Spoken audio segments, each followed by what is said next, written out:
I don't want to offend anyone. Can we say it's a sequel or not? Oh yes, it is.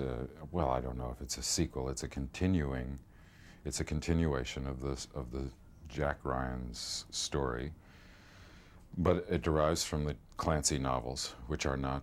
In fact, in this case, we had a bit of a problem because Ryan doesn't appear in Clear and Present Danger until page 300.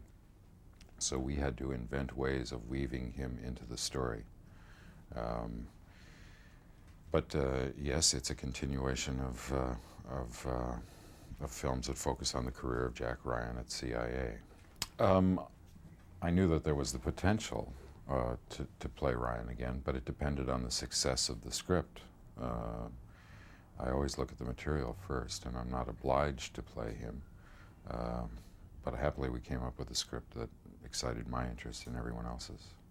Well, it was very comfortable to fit into the working group again.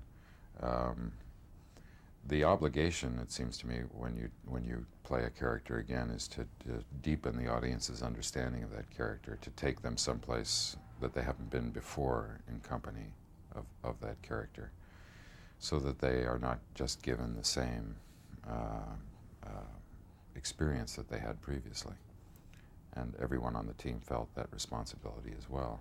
Well, that's Clancy's story. Clancy always sets the character up for having finally a physical, confrontation with the enemy.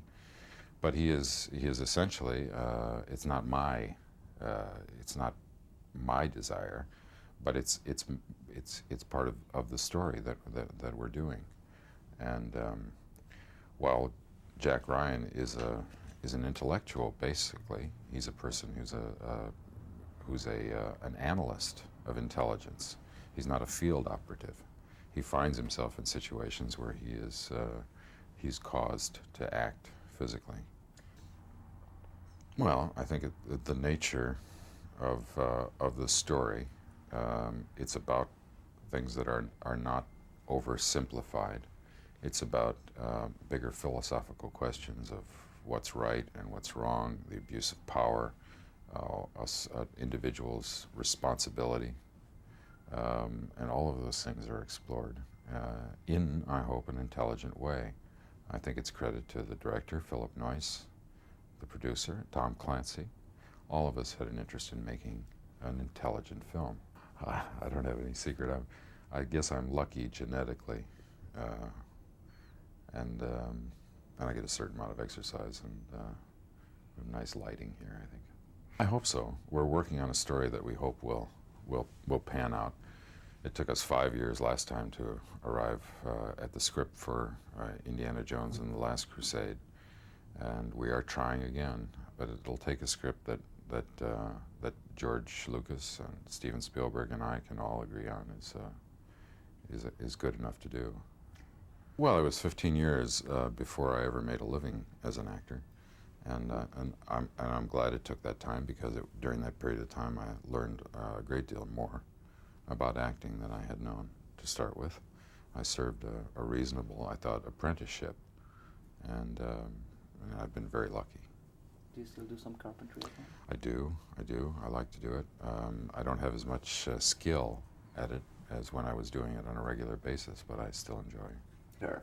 No, and I won't, because I can't compare directors one to the other anyway. They're completely different.